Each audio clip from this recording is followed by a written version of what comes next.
Well, hello, beautiful people. How are we doing today? We are back at it once again with the book Excuse Me, Your Life is Waiting by Lynn Grabhorn. And we are just getting into chapter 12. And this is all about breakthrough in 30 days. So, really excited to hear how she goes into the details of this. And we are now into part 54 of the overall series. So, I hope you guys have enjoyed this ride. This video might be a little bit longer today. Might go over a little bit over 15 minutes. So just kind of be aware of that. I love talking about this. I think what I'm going to do, and if you guys want to comment down below, is maybe just once we finish the whole thing, is maybe have like a Q&A session. Maybe I don't know. That'd be my first live, possibly.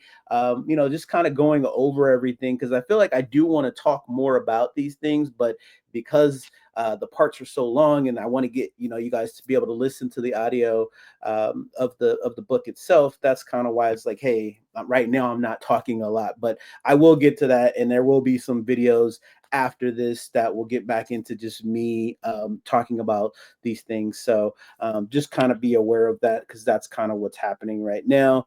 Because I just want to be cognitive of your guys' time. So let's go ahead and get set up and started here with our need to need. Ooh, I like that. Our need to need.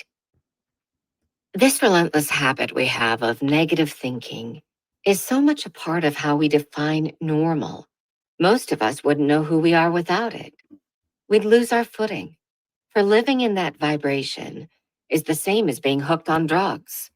Once hooked, life can't go on without a fix. I was speaking recently about the law of attraction and deliberate creating at a rather large 12-step gathering with folks in recovery, and found a fascinating dichotomy. On one hand, there was eager acceptance of the principles, even a twinge of excitement. Yet on the other hand, there was an obvious fear of letting go of the need to need. One gal said, "I think what you're saying is exciting, but you've overlooked one thing. I need to keep coming to these meetings for my own growth. I need these people, or I'll go under again. I didn't have my valve open when I came 6 years ago. And it was these people who helped me get it open. If I leave now, well, I'd be afraid to do that. I'd be afraid to be out on my own like that." Her valve was not open. This gal's addiction to fear had long ago turned into a need. Her fear had become her fix. She felt her props would be knocked out from under her if anyone dared suggest she could wipe away her fears forever just by finding ways to feel better.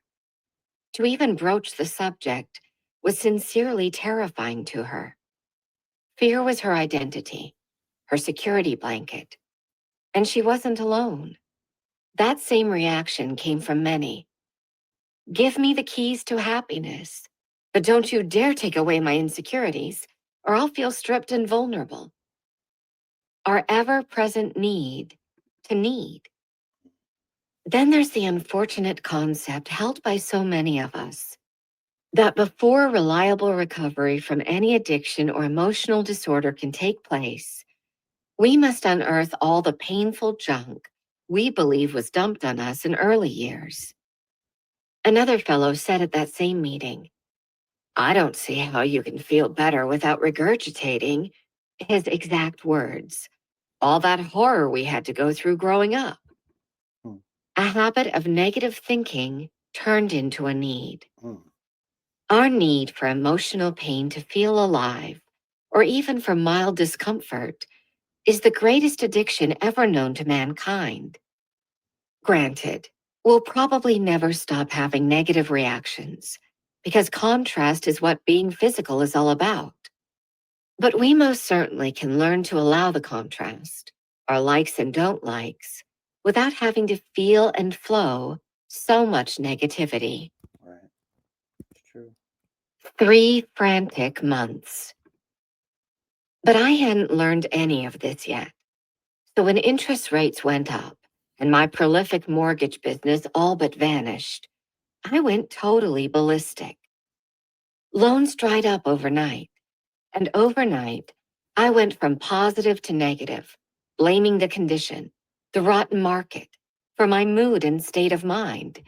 From man, this is hot, I went to, dear God in heaven, what do I do now? With my focus glued to the declining market and my rapidly declining bank account, I anxiously cast a gaze to my upcoming infomercial that was almost ready to air. Surely this would pull me out of my financial mess. Surely this would save me. Surely there would be enough orders for this remarkable program to ensure that the venture and I would thrive. As had been true for most of my life, my addiction to problems once again became my security blanket. The only place I felt safe was wrapped in the familiar vibrations of negativity.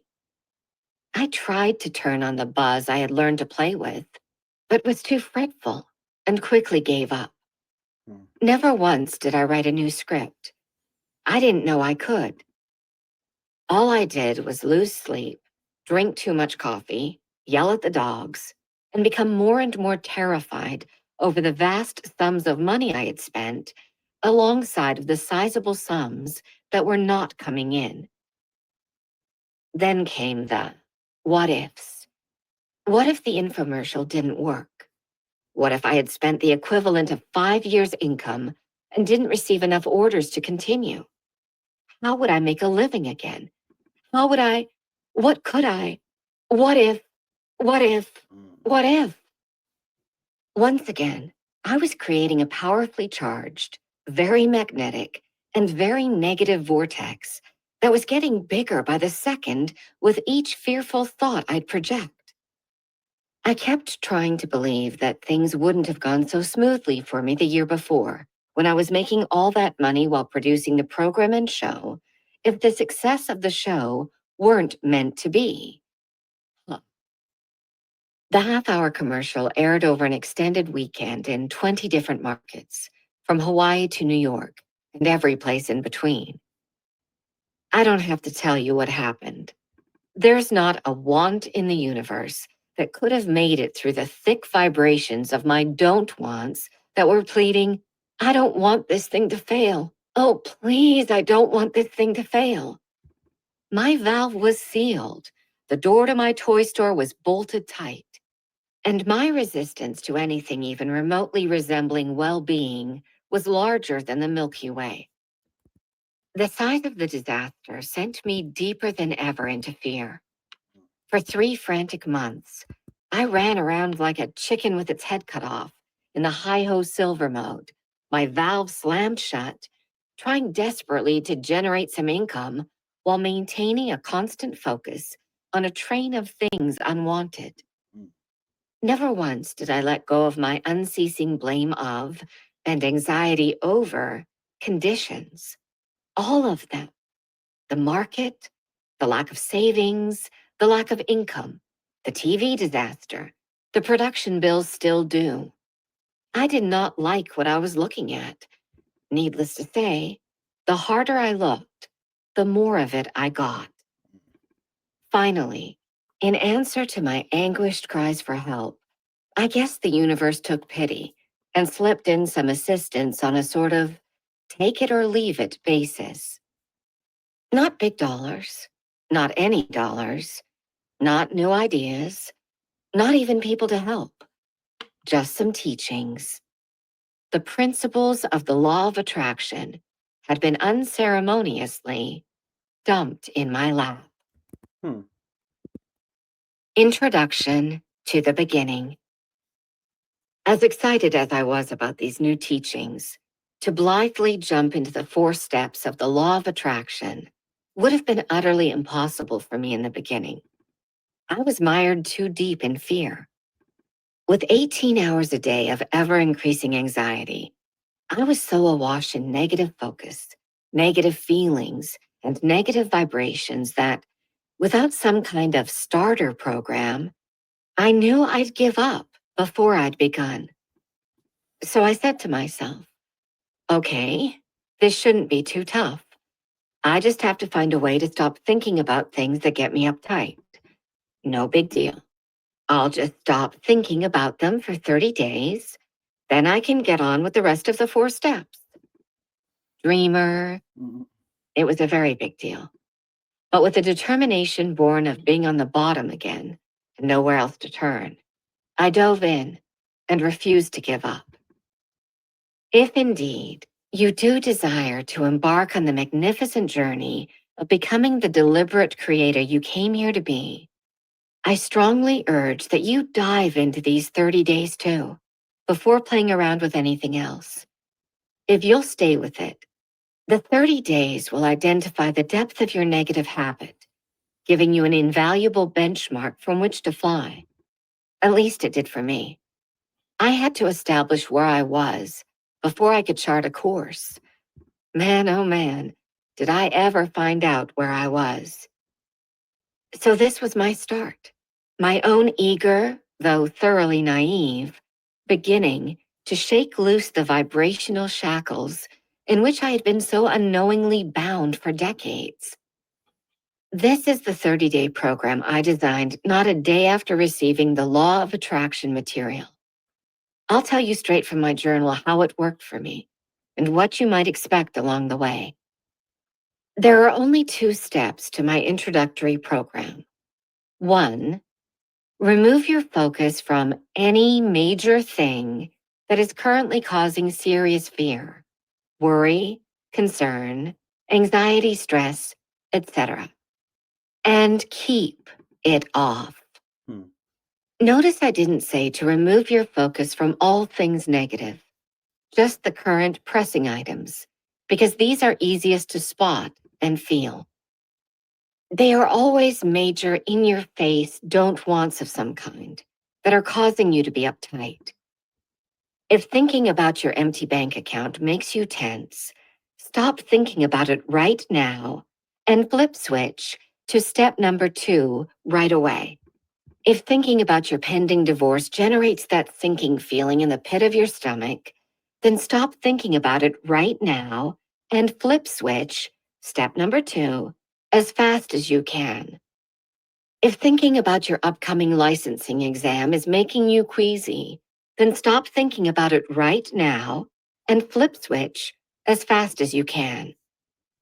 In my first 30 days, I personally didn't get into talking to myself or writing new scripts. That was far too complicated early on. However, if you do want to reassure yourself out loud or write a new script, go for it. Just remember that in these first 30 days, it's vitally important to have a subject immediately available for you to flip into and quickly switch vibrations.